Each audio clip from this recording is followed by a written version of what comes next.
piny kata tieko midhiero mwaneno mago mag tho mag jopuonjre skunde. Tom. Erokamano Joyce. Edu Afya kane pok ogole, kane sirikal mokalo mar Jubilee ne tiyo kode, no cover nyithindo maromo 3.4 million. To the moment manogol Edu Afya tarik 31 higa mar 2023 dwe mar 12,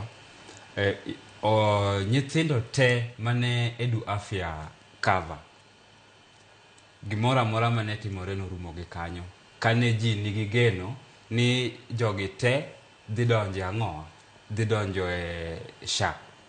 To mano waneno ka nitiere ng'ikni moro ma osebedo ka nitiere. E tielo mokwongo mane SHA obiro, nonego be ni waneno kaka progress mane dhi timore. To kaluwore gi kaka gik moko oseringo, waneno ka ywak manitiere skunde en ni nitiere kuma ne chopo ma samoro japuonj nyalo chuno japuonj ni mondo mi nyathi odhi osiptal, nyalo chuno japuonj mondo donjo ofuko mare kaluwore gi samoro ni janyuol ne onge gi gimoro. To thoth jonyuolwa bende kopogore gi jonyuol samoro mantiere town kata ondiki e kibarua mogo kibarua mopogore ok jonyuol te manitiere SHA. To pogruok no sirikal nokoneno pogruok manitiere kanyo. To kawadok e skunde manitiere mwalo e gwenge magwa, thoth jonyuol onge gang'owa, thoth jonyuol onge gi SHA. To ka gap makamano nitiere kendo sirikal ok ong'iyo, to mano keto ngima nyithindo kama ng'owa, keto ngima nyithindo kama tek.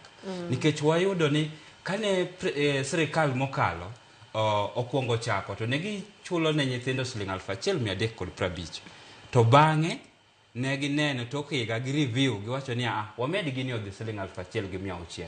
To kane emergency obede skul, ni nyalo yudo kata ni ambulance biro kawo nyithindo to tere osiptal. Kawuono SHA usewinjo ni otimo gima chalo kamano, pok otimo gima chalo kamano.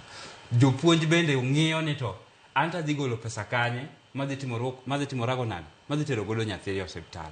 To jonyuol bende kogochne kaka nyocha aparo ni e show ma wigi 3 mokalo ka, ni iwinjo ka jonyuol moko wacho ni nyathino nyalo wuotho, ornaga oro timre nade, ornaga oro bidala. Nikech ka janyuol ong'iyo to wacho ni amany pesa mang ji dhi chamo, kosa amany pesa mitero godo nyathi osiptal.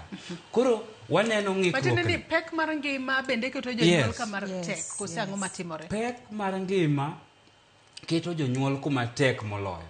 Nikech to kata bedo ni pek mar ngima keto jonyuol kama tek, bende wang'eyo ni mano chal mar afya mar nyathi.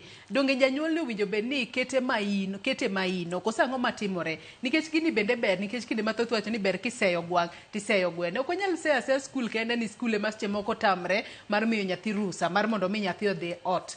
Seche moko bende kogol ne janyuol bende penjo ni bonya wuotho, kose ok onyal abia ome, kose onyalo idha gari obi. To okia ni nyathi matuo seche ma ikete kate gari kende, iketo ngimane kama ng'aw, nikech ikia kiwango mar tuo ma nyathine nitiere godo. Erokamano.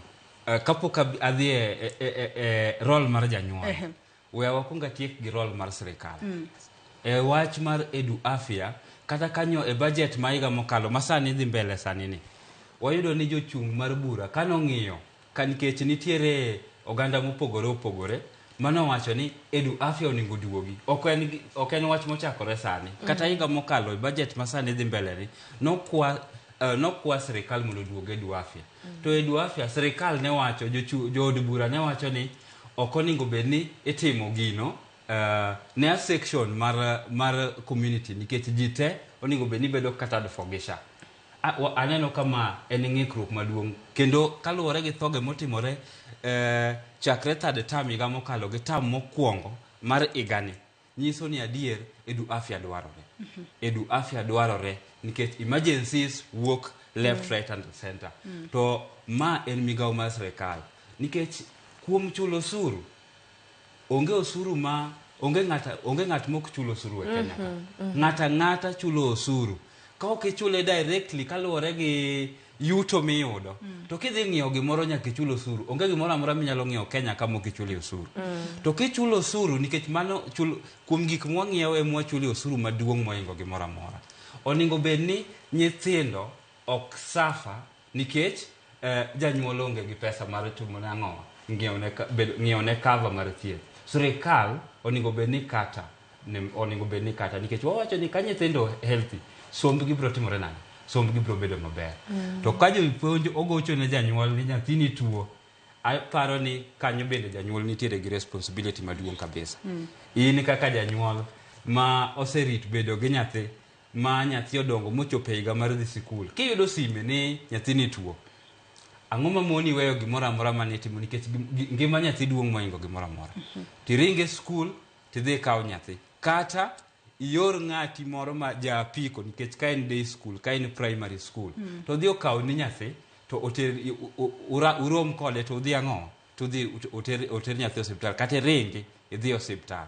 Mano e okang' maduong' monego bed ni janyuol. To be nitiere penjo moro ma penjo Morino kal kapok asomo moko kuom ote ma nyakwar Mugia Jwag chwalonwa. Wach mar jonyuol pando nonro mag nyithindo. Ahinya to seche moko nyalo bedo tuo ma nyathi nitiere godo. Gino bende waneno